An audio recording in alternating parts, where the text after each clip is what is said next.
People keep saying email is dead, but let me tell you something. In the last year alone, I've sent out millions of emails and I've overseen campaigns for companies doing hundreds of millions of revenue annually. Email is far from dead. In fact, it's so powerful that some companies that I've consulted for generate up to 50% of their total revenue just from email marketing.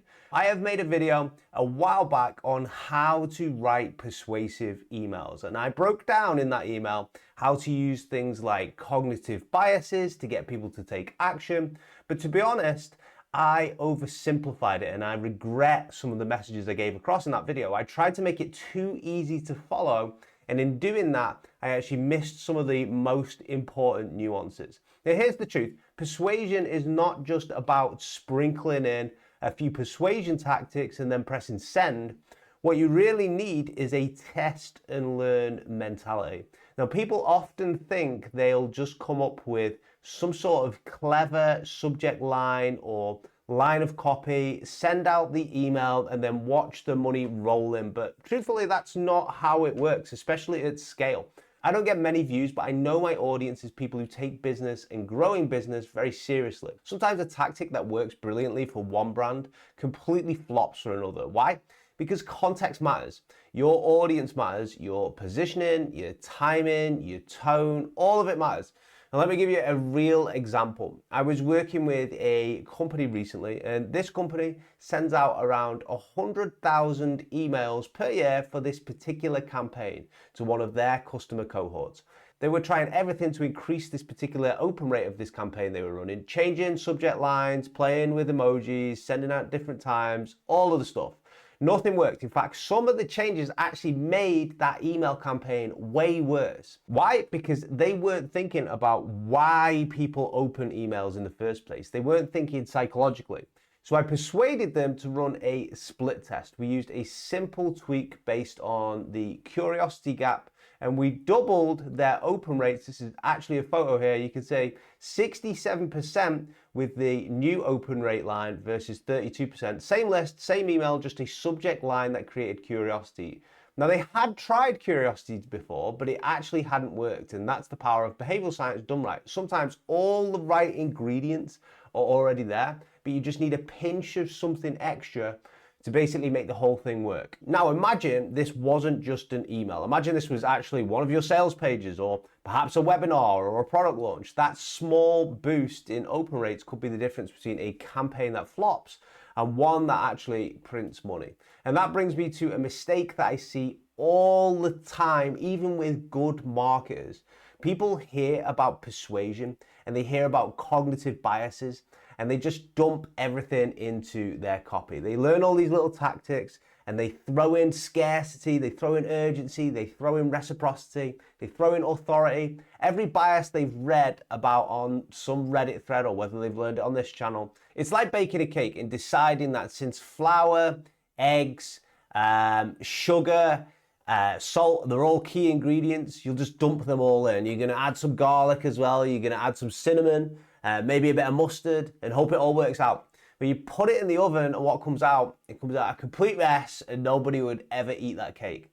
And that's what happens when you throw too much persuasion into your emails, into your landing page, or you throw it in at the wrong time. Even though each technique might work in specific scenarios, when you stack them all together with like no structure, you kill the entire message basically. And I've seen this time and time again. And this is what I wish that I'd explained in that earlier video, because after I posted it, I saw a bunch of gurus online who were all talking about copywriting, copy the format, they parroted the same principles without really understanding how or when to use them. And then they then taught their audiences, and I'm imagining their audiences then went and taught somebody else. And I thought to myself, I have started this misinformation right here because I wasn't clear in my original video. And that's why experience matters, and it's why you can't just copy and paste persuasion techniques and expect magic. You need to know what to use, you need to know when to use it, you need to know what dosage. So for instance, going back to that cake example, imagine putting all of the correct ingredients in there. You've made this like perfect cake ready to be baked, and then you decide you're gonna whack a kilogram of salt in there, thinking the more the better. Don't be an amateur. Here's what I recommend instead. Next time you are about to write an email, ask yourself a really simple question. what is the purpose of this email? Is it to get a click? Is it a cold email to warm up a cold audience? Is it to follow up after someone didn't respond? Is it to introduce a new offer? Write that purpose down in a single sentence so you've got ultra clarity on it, and then structure everything else around that, because here's what most people get wrong. They start influencing things that actually don't need to be influenced. They try to optimize every single little element without knowing what the actual goal is. Some of the toughest things in behavioral science and persuasion when it comes to applying it is actually knowing what to actually influence. So that's mistake number one. Mistake number two is overcomplicating the language. The average reading age in the UK is around 10 to 12 years old. Most adults don't read books after school, believe it or not. And I didn't for a while either. And that means that they don't grow their vocabulary. So if your copy is too clever and you're trying to jam too many words in there, and be too academic or, too full of jargon, people will basically just switch off. In that earlier video, I actually shared a tool to help simplify your writing. It's called Hemingway. Since then, I've seen loads of big channels recommending that exact same tool, which is great. It means that big channels or the popular gurus liked that advice. But if I'd have knew that advice would have got that level of exposure, I would have definitely made a caveat. You have to write simply, but not stupidly. So there's a difference. If you dumb things down too much, especially for smart or experienced audiences, you come off as patronizing. You end up losing trust. Case in point, I recently made some videos where I oversimplified things, thinking I was doing people a favor. But looking at the watch time and the comments, it was clear my audience actually wanted more depth. So many of you are experienced marketers. This is not a basic level, entry level audience. Many of you have been around the block a few times. You're experienced marketers, experienced entrepreneurs. Some of you even do 100 million a year. I know this because you've sent me a message. You like going deeper. So you've got to find the right balance. So speak simply, but respect your audience as well. Don't survey them either, asking them what kind of level they are, because people will basically overestimate their own intelligence and own knowledge on a subject. And this is behavioral science again, in that what people tell you and what actually happens is very different. So it's very hard for a person to accurately self-report. So just test. Start with a basic level, then gradually increase the depth in the type of information that you're giving. And the same for your email campaigns, your landing pages, your web pages, things like this. Watch the data, then adjust. That's how you find the sweet spot, basically. Let me give you a third persuasion angle I need more people to understand. Nudge theory. You might not have heard about nudge theory before. There's two key ideas in nudge theory. Nudge theory is behavioral science. And the key ideas are timeliness and relevance. So people are far more likely to act on a message if it reaches them at the right moment.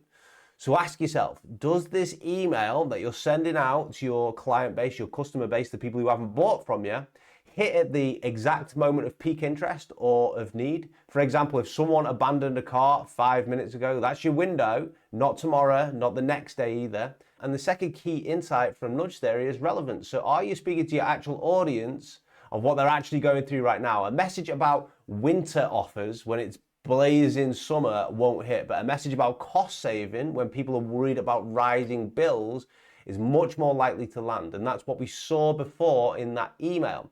So when you combine timeliness and relevance, you get emails that feel like they're written just for the reader. And that's what people like. They like things which are directly relevant to their situation right now. That's what gets you clicks, and that's what gets you results. And that's what great persuasion is really about. It's not like flashy hacks. I see too much manipulation online when people start talking about persuasion. It's not about copying what worked for someone else either. It's about understanding the actual psychology of your audience. It's about identifying the one thing you need to influence and adding just the right amount of pressure, just in the right place. And that's how you end up getting real results. So like I said before, I really wanted to make this video because my original persuasion video about, copywriting, I felt was simple and it was good, but it was a little bit just too simple.